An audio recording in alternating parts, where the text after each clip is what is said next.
এখনকার সমাজ সমাজ শুনেছি তোমাকে সৃষ্টি করা হয়েছিল একে অন্যের পাশে থাকার জন্য।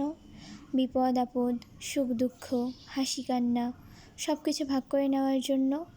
দরিদ্ররা ধনীদের এবং ধনীরা দরিদ্রদের পাশে দাঁড়াবে অর্থ, শ্রম এবং মানবিকতার বিনিময়ে। তাহলে তোমার মাঝে বসবাসকারী মানুষদেরকে বিভিন্ন দ্বারে বিভক্ত করলো কে? তুমি কি কখনো জানার চেষ্টা করেছো তাদেরকে এই রঙে রঙিন করার কারিগরকে? তুমি তো এখন হয়েছে মহারানী, তোমার মাধ্যমে ছড়াচ্ছে সকল নোংরামি। তোমাকে বানানো হয়েছে ছদ্মবেশী পোশাক, যার পেছনে রয়েছে ধনাঢ্যদের রাজ। তুমি তো আছো মহাসুখে, তাকাইয়া দেখেছো কি কখনো দরিদ্রদের দিকে? নারীদেরকে তোলা হয়েছে রঙ্গমঞ্চে পুরুষদের চিত্ত আকর্ষণ করতে। তুমি কি কখনো শুনিয়াছ কোনো পুরুষের গায়ে লাগিতে কলঙ্ক, যদিও তারা হয় যুগশ্রেষ্ঠ অসভ্য? তোমার কলঙ্ক সৃজন হইয়াছে কেবলমাত্র নারীদেরকে করিতে অপবিত্র, যদিও সে হয় বৃষ্টির পানির ন্যায় পরিশুদ্ধ। হয়তোবা দুইজন নারী ও পুরুষ একত্রে পাপের রাজ্যে লিপ্ত হলো এবং তারা লোকসমাজের নিকট প্রকাশ হলো। তুমি কি জানো এখন শাস্তি কি? তুমি জানো, তবুও কেন লুকাইবার বৃথা প্রচেষ্টা করো? তোমার সমাজের বিশিষ্ট ব্যক্তিবর্গরা নারীটিকে ইচ্ছামতো অপমান অপদস্থ করবে। তারা এখানেই ক্ষান্ত থাকবে না, হয়তোবা অন্য পুরুষরাও তার দিকে লোলুপ দৃষ্টি প্রদান করবে। এটাই হলো তুমি সমাজ। তুমি হলে কুলসিত, তুমি অন্যায় অপরাধকে করো আকর্ষিত, তুমি অন্যের সুখে হও ঈর্ষান্বিত।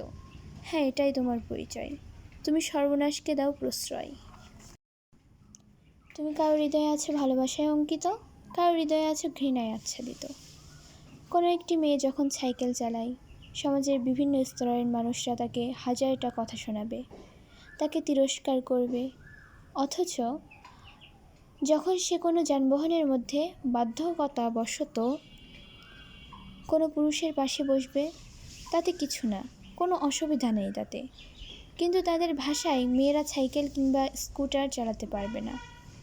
অথচ যুদ্ধের ময়দানে মেয়েদের অশ্ব চালনার অনুমতি প্রদান করা হয়েছে। মেয়েরা সর্বত্র অবহেলিত, তাই হয়তোবা মেয়ে হয়ে জন্মগ্রহণ করাটাই সবচেয়ে বড় অপরাধ। জাহিলি যুগটাই হয়তো ভালো ছিল, তারা তাদের নবজাতক কন্যাদেরকে মাটিতে জীবন্ত অবস্থায় পুঁতে হত্যা করত। হ্যাঁ, এটা হয়তো ছিল হৃদয় বিদারক, তবুও ভালো ছিল। তিলে তিলে হত্যা করার থেকে একবারে হত্যা করাই শ্রেয়। আমি জানি আমার একার উদ্যোগে কখনোই তোমাকে উৎখাত বা পরিবর্তন করা সম্ভব নয়, তবুও আমি চেষ্টা করতে চাই। ইনশাআল্লাহ ভবিষ্যৎ প্রজন্ম হলেও সক্ষম হবে। আমি মানি না তোমার নির্দেশ, তুমি যতই আমার প্রতি সৃষ্টি করো বিদ্বেষ, আমি রক্তক্ষয়ী ঝণ্ডা হাতে লড়ব চিরকাল। দেখি তুমি কত প্রদান করতে পারো বিষাক্ত বিষের তলোয়ার। আমার কাছেও আছে তরুণ সমাজ নামক ঢাল।